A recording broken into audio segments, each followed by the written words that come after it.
p.m.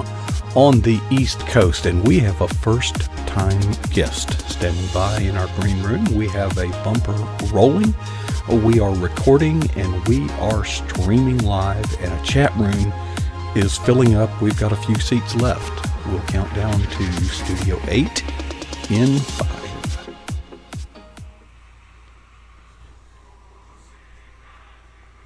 Well, good evening and welcome to pjnet.tv. I am your host, Coach Prasick. It is my privilege, honor, and pleasure to sit on this box of plywood Monday through Thursday about this time, and we talk to some very interesting people on our program, and I cannot wait. Well, in fact, I won't wait. It's time. I will introduce to you a first-time guest, and prepare to be amazed, prepare to be entertained, and prepare to learn, because Dr. Angie Ruark is with us. Now, the way I know to pronounce that correctly is she helped me. You know, the kangaroos went on the Noah's Ark. Ark. There you go. Way to go. You did it. Now, for those of you who are regular here, and by the way, I want to thank all the folks who are watching this on social media. If you are watching it, we're glad you're here, but we also want to let you know you can watch the same thing with some really cool friends over at the PJNet Live chat room, and you find that by going to, well, see that over there, pjnet.tv. And I see we have a lot of folks. The welcoming committee is awaiting you. Those of you who are familiar with our program, you know that Jake McCandless visits us about once a month. And Jake has at least one friend now, I found out, because Angie would be it. How do you know Jake? Well, we met Jake at a conference here in Texas through another mutual friend. And so my husband and I just hit it off with Jake and his wife, and we've been doing some projects together. I helped do some project management with Jake, and then we are working on a devotional series together. Well, now, are you anywhere near Jake? I don't need to know where you are, but do you live in... No, I'm actually in Texas. I'm in Texas, so in East Texas, the green part. Okay. Now, one of our regular guests, J.D. Winiger's from Cooper, which is spelled Cooper, Texas. Okay, yeah. But I don't know if it's big enough to even be on the map. I've never heard of it, but that's not too uncommon for some of these little towns in Texas. So. Texas is a big place, and it's a little town in a big, it's like a, BB in a boxcar, right, like that. Well, Angie, right. you live a very interesting life, and before you start talking about all of your professional credentials and all that, what made you so smart is jumping off cliffs. Well, I don't know how smart that is, but it's definitely fun. And really, I wouldn't do it. My husband really talks me into doing it every time, because I say, I don't want to do it. And then I get up there and we jump. This happened a minute ago. Okay, folks. So what I'm going to do, yeah. Okay. She'll be back. I don't know where you went, but you did this earlier, and you are back now. Am I back? Okay. Yeah, you're back. I don't know where you went. It just went blip, and you were off the radar. I jumped off a cliff. You didn't know it, but I jumped off a cliff. And you're back. And now I'm back. You're back up at the top. So do you and your husband Yes. hold hands on the way down? Is that...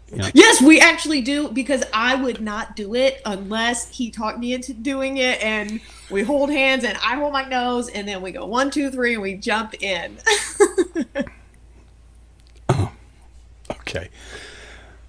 But in spite of what you just said, you think there are some things that God has told you that we really think we're going to listen to you now? A person that jumps off cliffs is about to lay down the spiritual laws for us, okay?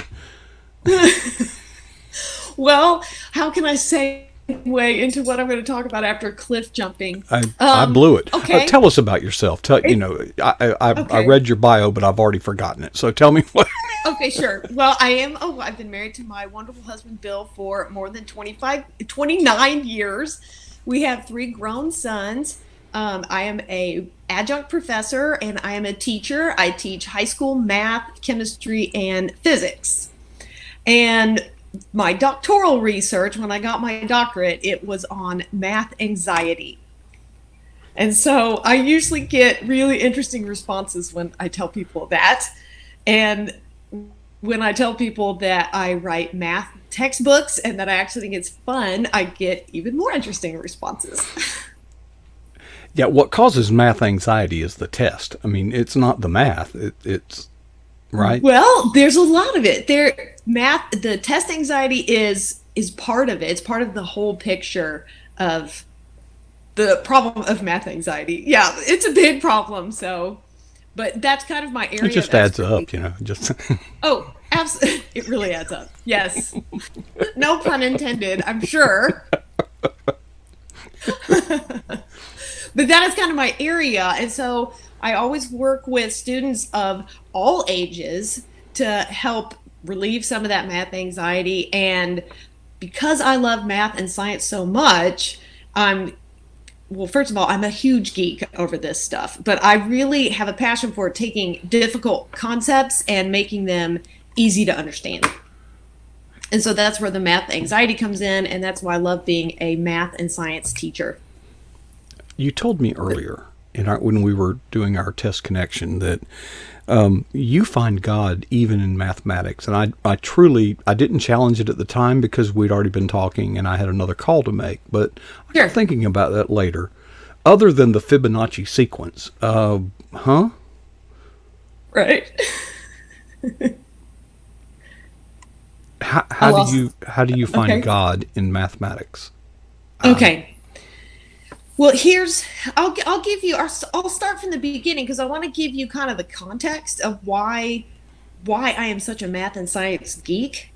And the real reason, besides having a passion for helping people understand it, the real reason behind why I love math and science so much is that I believe that no two subjects display the awesomeness of our Creator the way math and science do. And most people agree with me about the science part. That part's kind of easy, and we'll get there in a minute. Yeah, no Yeah. problem there. Exactly. But you're probably wondering about that math part. I didn't want to say that sounds stupid, but yeah, that it does really. Okay. Please it's please hard to get, enlighten so- me. I would be only so glad to. Okay. So, well, I believe that math is the tool that we use to interact with God's creation. And indeed, when you study chemistry and physics and you start getting further and further into science, you have to use math in order to study those sciences. And so to me, math is a language that God has allowed us to understand so that we can understand how creation works. And when we understand how creation works, no matter what science it is, we begin to see God's awesomeness as well as his character throughout all of it. That's the beginning of it. And there's more. Throughout all of math and science, there are principles for living the Christian life that God has put in basic math and science concepts. And I really enjoy talking about those. And gravity is one of my favorite ones, like we talked about earlier. Well, I will say that mathematics did draw me closer to God because I had studied social sciences, and the organic chemistry of the social science discipline is EXP 2000 statistics. And by taking that course, it drew me very much closer to God. I prayed constantly. You had to pray to get through right. it. You can pass a sociology course if you just show up now and then. Okay. Right. I mean, but EXP 2000, regression analysis, chi-square, levels of, yeah.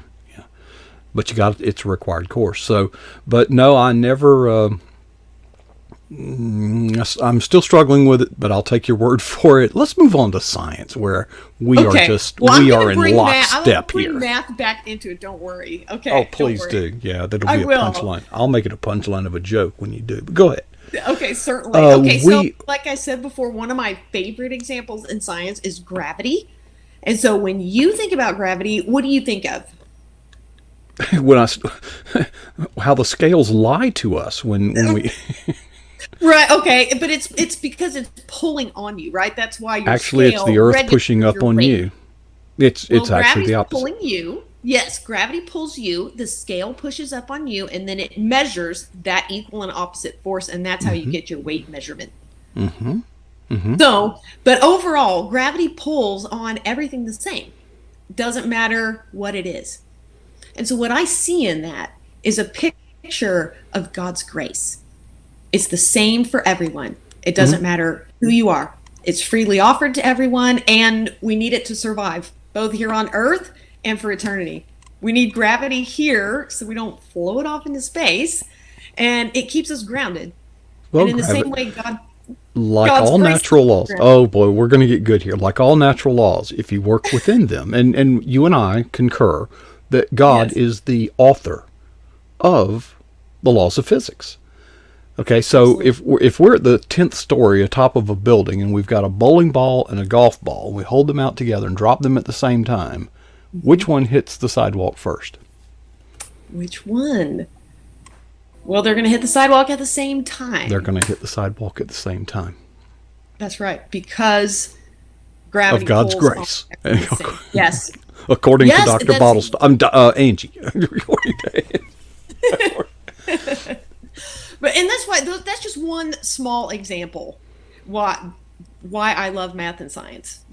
And gravity is such a really easy one. It's tangible. We're affected by it every day, and so it's a really great sciencey picture of God's grace.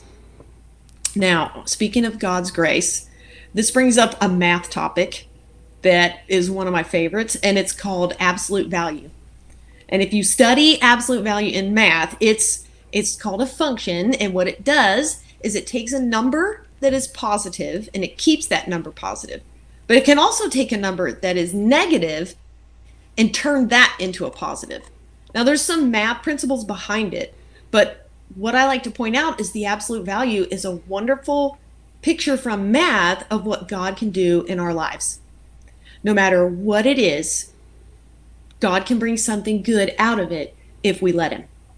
He can take any experience or situation, whether it's positive or negative, and when we put it in his hands and put our lives in his hands, he can use it and bring something good out of it.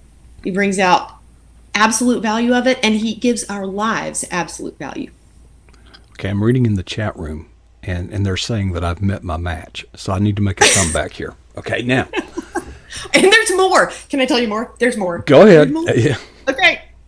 Okay. So, I teach graduate students, and I also teach high school students. And of course, I teach the high school math and science.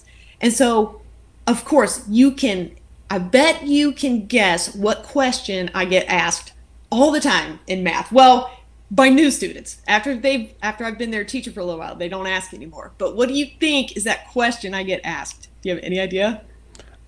Which is the larger set of numbers, rational or irrational? What is the final digit in the resolution of the number that represents pi?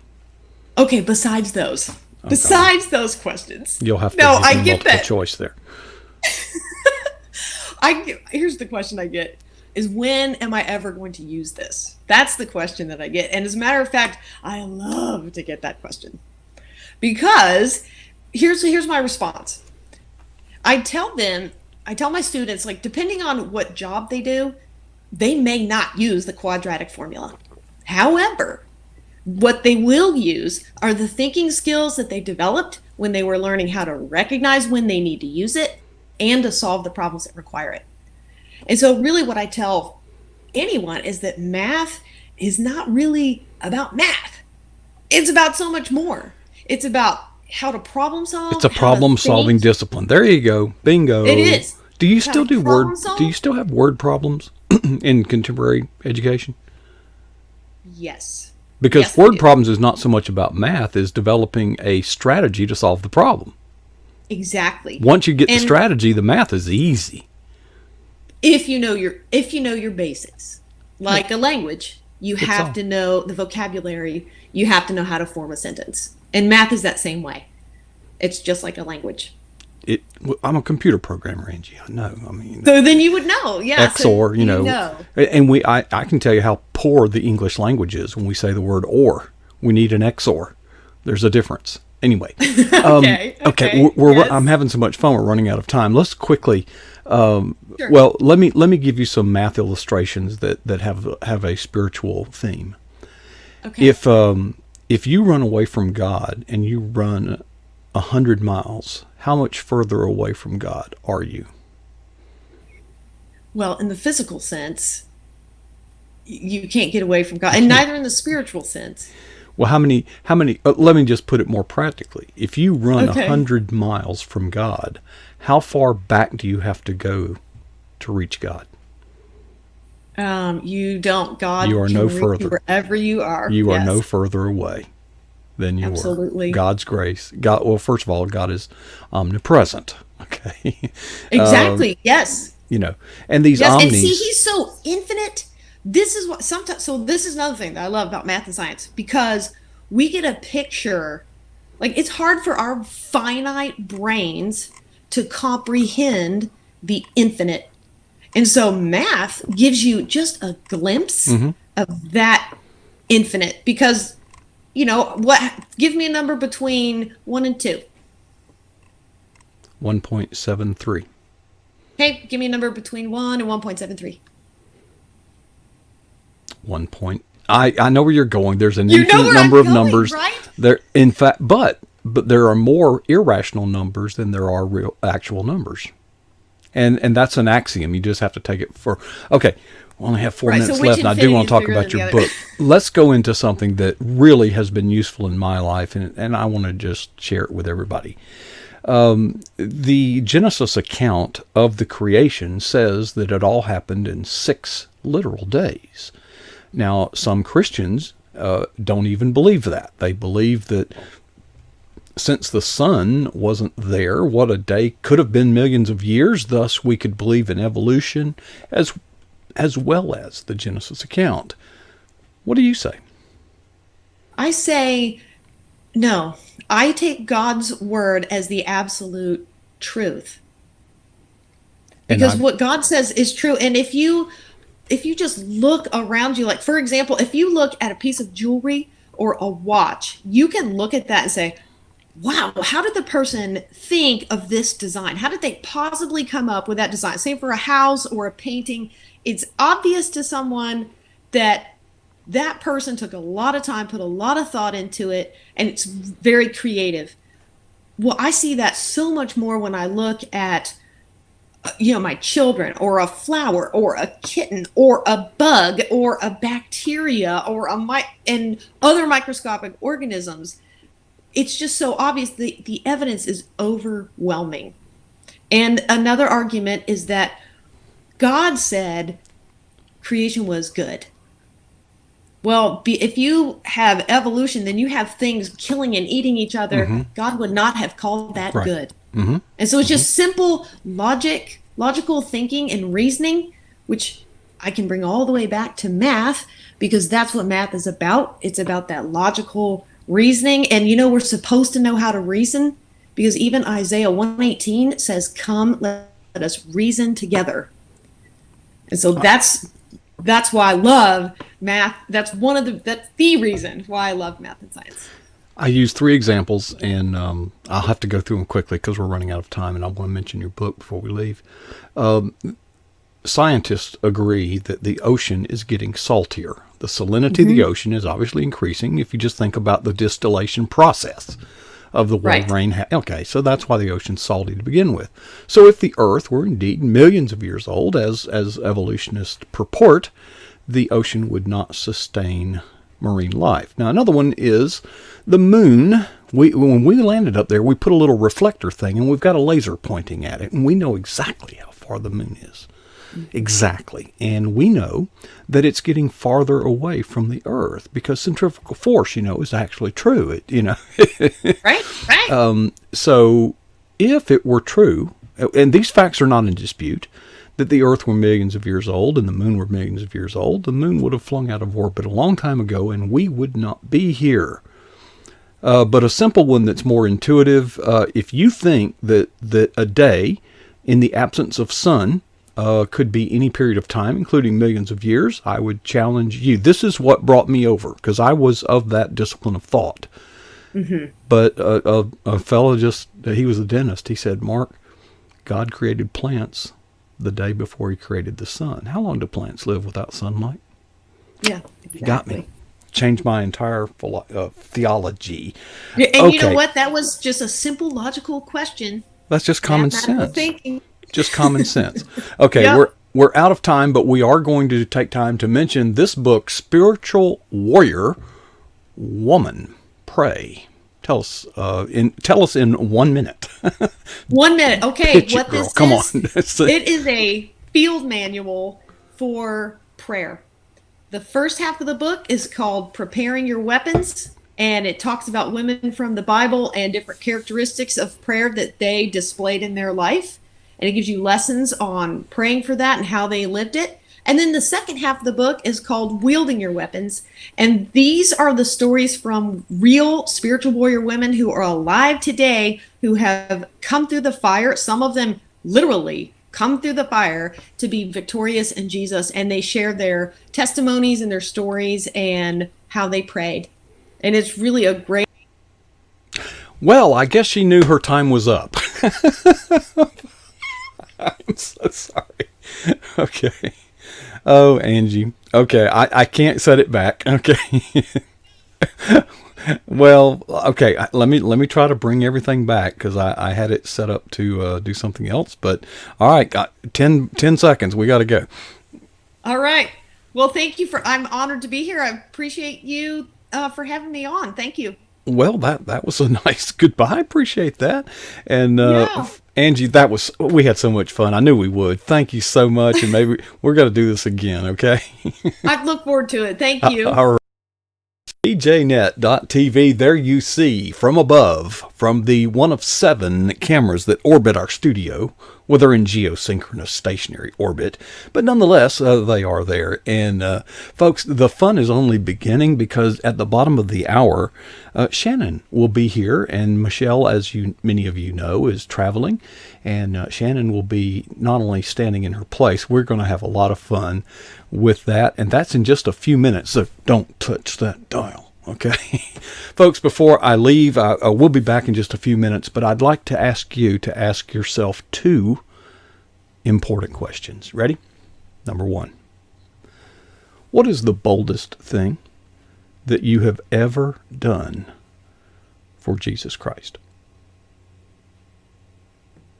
And number 2, how long ago was that? Folks, we're going to make disciples. The Lord is returning. We are required to be bold. So I trust that none of us would allow ourselves to be satisfied with our answers to either of those 2 questions.